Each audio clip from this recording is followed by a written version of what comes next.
আহ, আশা করি সবাই ভালো আছেন। আজকে যে পর্বটি হবে আমাদের এটি হচ্ছে শ্রেষ্ঠ বিজ্ঞানীদের তালিকা নিয়ে একটি অনুষ্ঠান, এবং আজকে এটি দ্বিতীয় পর্ব। আমি যে সিরিজটি শুরু করেছি এই সিরিজের আহ আজকে হচ্ছে দ্বিতীয় পর্ব তৈরি হয়। তো যাই হোক, আমি আহ, আজকে যে যে বিজ্ঞানীদের আমি এই যে আজকে হলো পৃথিবীর শ্রেষ্ঠ বিজ্ঞানী দ্বিতীয় পর্ব, এবং মানব সভ্যতার অগ্রগতির জন্য তাদের অসামান্য অবদান, সেগুলি আমরা দেখব। এবং যে বিজ্ঞানীগুলি আমি একটি ওভারভিউ আবারও দিয়েছিলাম যে এই বিজ্ঞানীরা, এই কজন বিজ্ঞানী তাছাড়াও আনুষঙ্গিক এবং প্রাসঙ্গিকভাবে আরো অনেকে কথা উঠে আসবে। তো গত পর্বে আমরা অ্যারিস্টটল, সক্রেটিস, প্লেটো, এখানে একটু কারেক্ট করে নেই। প্লেটো সক্রেটিসের গুরু ছিল না। সক্রেটিস প্লেটোর আপনার গুরু ছিল। অ্যারিস্টটলের গুরু ছিল সক্রেটিস। তাহলে প্লেটো এবং অ্যারিস্টটল দুজনই সক্রেটিসের স্টুডেন্ট, অর্থাৎ সক্রেটিসের কাছে দুজনেই শিখেছিল, প্লেটো এবং অ্যারিস্টটল। তো এইগুলি দেখিয়েছিলাম। আহ, এরপরে আহ, এরপরে আমি একটু ফরওয়ার্ডে যাই এবার। তো অ্যারিস্টটল, এগুলি সবই গত পর্বে দেখানো হয়ে গেছে, রাইট। আর্কিমিডিস দেখানো হয়ে গেছে, পয়েন্ট ফোর্স উনি আবিষ্কার করছেন।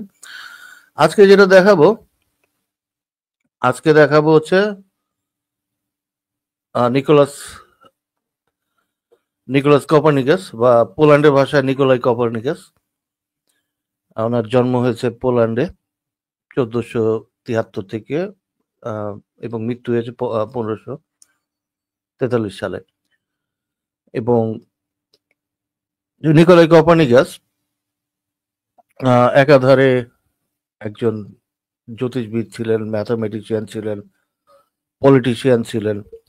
নানান নানান দিকে তার অবদান রয়েছে। তো মূল যে দুইটা পয়েন্ট আমি দেখেছি, যে সূর্যকেন্দ্রিক সৌরজগতের ধারণা উনি প্রথমে দেন।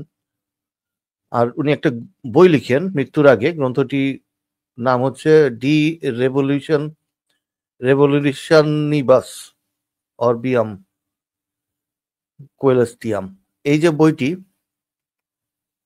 এইটি হচ্ছে যে আধুনিক জ্যোতিষবিজ্ঞানের একটি ভিত্তি বলতে পারেন, বেসিস এইটা থেকে। কারণ এর আগে যে ধারণা ছিল সেটা ছিল জিওসেন্ট্রিক ধারণা। তো নিকোলাই কপারনিকাসকে আধুনিক জ্যোতিষবিজ্ঞানের জনক বলা হয়, এবং তার আহ, জন্ম বলেছি পোল্যান্ডে, এবং তিনি ছিলেন একাধারে গণিতবিদ, জ্যোতিষবিজ্ঞানী, পদার্থবিজ্ঞানী, গভর্নর, কূটনৈতিক এবং অর্থনীতিবিদ। তো নানাবিধ দিকে তার প্রতিভা ছিল, এবং সে টিচিং প্রফেশনেও আসেন।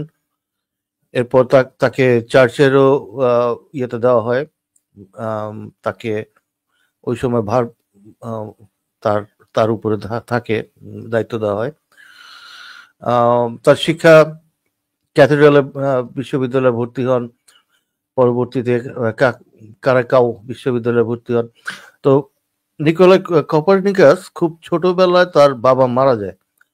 সে তার যখন 10 বছর বয়স, ওই সময় বাবা মারা গিয়েছিল, এবং সে তার মামা বাড়িতে বড় হয়। মামা তাকে ক্যাথেড্রালে ভর্তি করায়, এরপরে ইউনিভার্সিটিতে ভর্তি করায়। সে আহ, তার শিক্ষক ছিল একজন জ্যোতিষবিদ, এবং সেখান থেকে সে জ্যোতিষশাস্ত্র পড়ালেখা করেন। এবং তার মধ্যে একজন ছিল বার্নার্ড অফ বিস্কুপে নামে একজন। ও চিফ কৃপা একজন অন্যতম। তাছাড়াও জান অফ গ্লোগো এরকম ছিল, মাইকেল রোলকা রোল রোকলা। তো এরকম কয়েকজন গুরু তার ছিল, যাদের কাছ থেকে তিনি জ্যোতিষবিদ্যা ক্লাসে অংশ নিতেন, জ্যোতিষবিদ্যা শিক্ষা করেছেন। কিন্তু উনি যখন শিক্ষক হয়, উনি হচ্ছে ইটালিতে গিয়ে উনি উনি যখন শিক্ষক হয়ে যান, টিচিং এ উনি আসেন, এবং উনি কিন্তু ওই তখনকার দিনের যে জ্যোতিষবিদ্যা ওইটাই শিখাচ্ছিল, এর আগে যেটা ছিল। কিন্তু ওইটাতে উনি স্যাটিসফাইড হচ্ছিলেন না, কারণ ওখানে অনেক প্রবলেম উনি দেখতে পায়।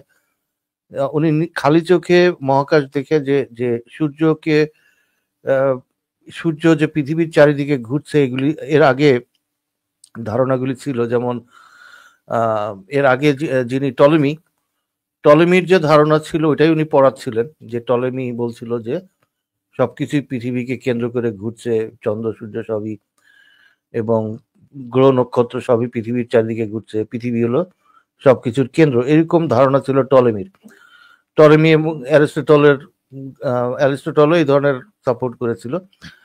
তো ওই সময় যে জ্ঞান ছিল উনি ওইটাই পড়াচ্ছিল, কিন্তু ওনার এটা উনি সমর্থন করতে পারছিলেন না, মানে উনি এটার বিরোধিতা, মানে ওনার মনে খটকা লাগে এবং উনি আকাশ পর্যবেক্ষণ করেন, তখনও টেলিস্কোপ কিন্তু আবিষ্কার হয়নি। তো উনি বিভিন্ন গ্রহ নক্ষত্র দেখে এবং দেখতে পাই তখন কিন্তু কিছু কিছু গ্রহ দেখা যেত, যেমন শুক্র গ্রহ, সন্ধ্যা তারা বলি আমরা, বা শুক্র যে গ্রহটা, ওইটার গতি উনি লক্ষ্য করেছেন যে উনি ওইটা মাঝে মধ্যে পিছনে যায়, মাঝে মধ্যে অদৃশ্য হয়ে যায়। তো এইটা দেখার ফলে উনি বলছেন যে এটা কেন পিছনে যাবে, যদি পৃথিবীর চারিদিকেই ঘুরে তাহলে তো একই গতিতে চলার কথা। তো এইটার আপনার টলেমির যে মডেল ছিল ওটা অনেক জটিল ছিল, বিভিন্ন গ্রহ এরকম কোনো একটি পয়েন্টের চারিদিকে ঘুরতো, তারা এইভাবে এক্সপ্লেন করছিল যে কোনো গ্রহ কোনো নক্ষত্র এইভাবে আকাশে এক একটি পয়েন্টের চারিদিকে ঘুরছে।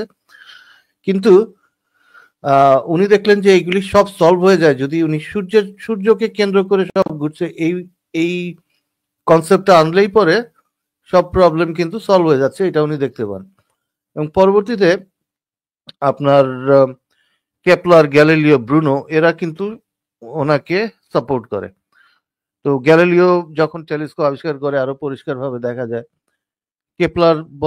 কেপলারও ওনাকে বলেন যে হ্যাঁ, সূর্য হচ্ছে সূর্যকে কেন্দ্র করে সবগুলি ঘুরছে, কিন্তু তখনকার দিনে ধারণা ছিল সূর্য হচ্ছে ইউনিভার্সের কেন্দ্র, মানে সূর্য এই গ্যালাক্সি, তখন তো অন্য অন্য গ্যালাক্সি যে আছে এটাও আবিষ্কার হয়নি।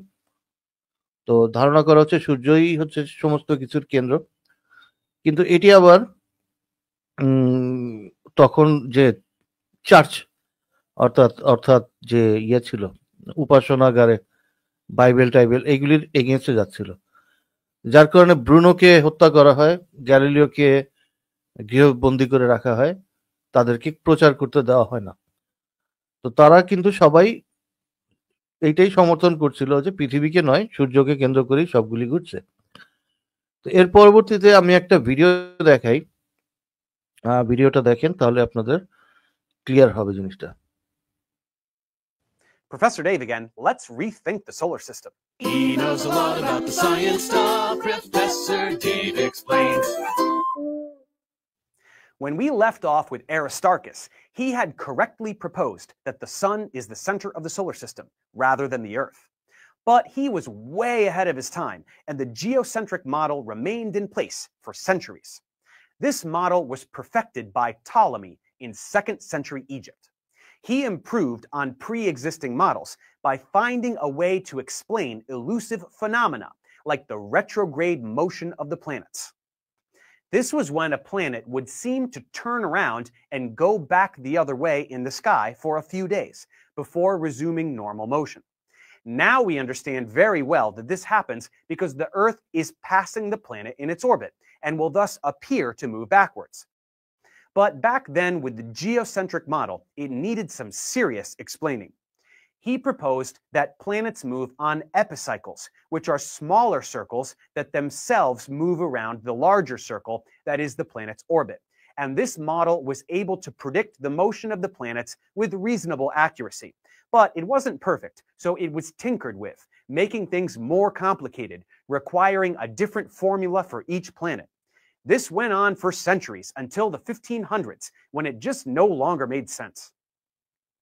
It was at this point that a paradigm shift in astronomy was necessary. The first to suggest a heliocentric model since the time of Aristarchus was a Polish man named Copernicus. He demonstrated with great precision that all of the problems with the geocentric model instantly vanished if the sun is placed at the center of the solar system. Objects closer to the sun orbit faster, and the retrograde motion of a planet like Mars is now simply the result of Earth overtaking Mars at a particular time in their respective orbits. As we pass by Mars with a greater angular velocity, there is a moment where it appears to move backwards, just like when you pass a car on the highway and it appears to you to be moving backwards, given its slower velocity. Copernicus even estimated the distances from the Sun to each planet with great precision, using some ingenious geometric calculations. But there were still some issues to iron out. Critics of the heliocentric model had one very valid point.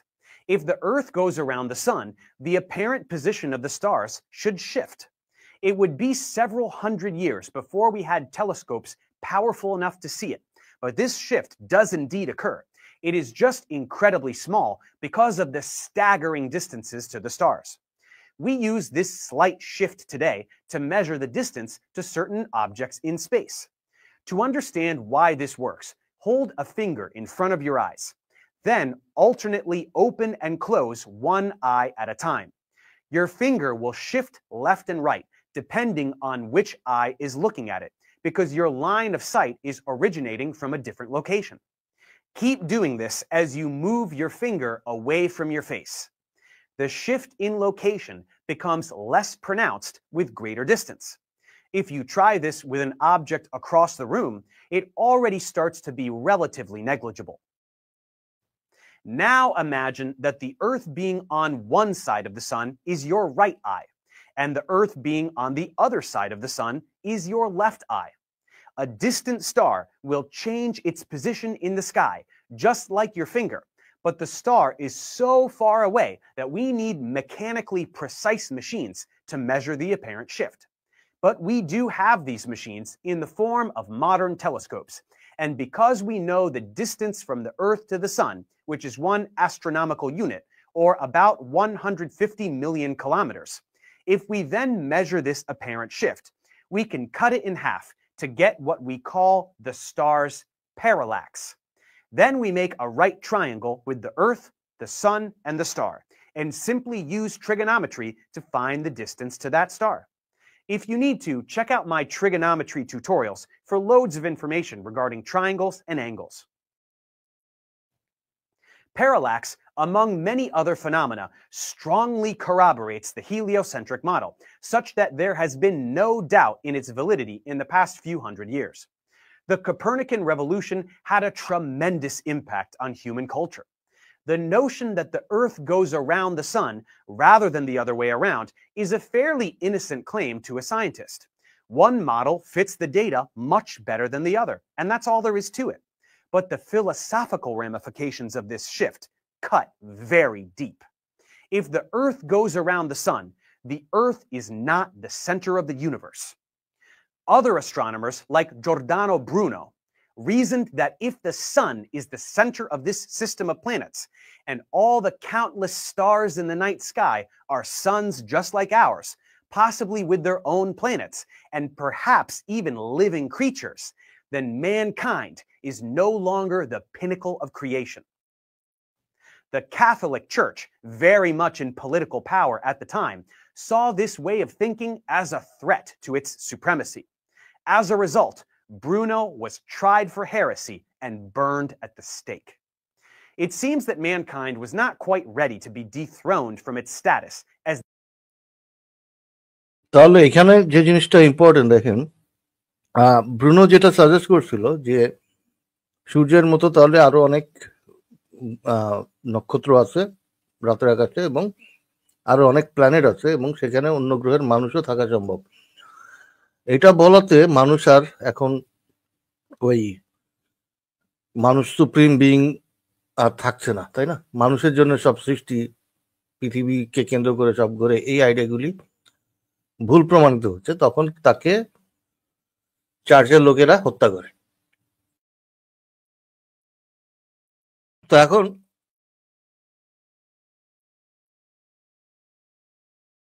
ইচ্ছেমিতু ভাই যে কথাটা বললেন যে বিজ্ঞানের অগ্রগতিতে কত রকমের প্রবলেমের মধ্যে দিয়ে যেতে হয়েছে, তো এই যে একটা প্রবলেম হচ্ছে ধর্ম।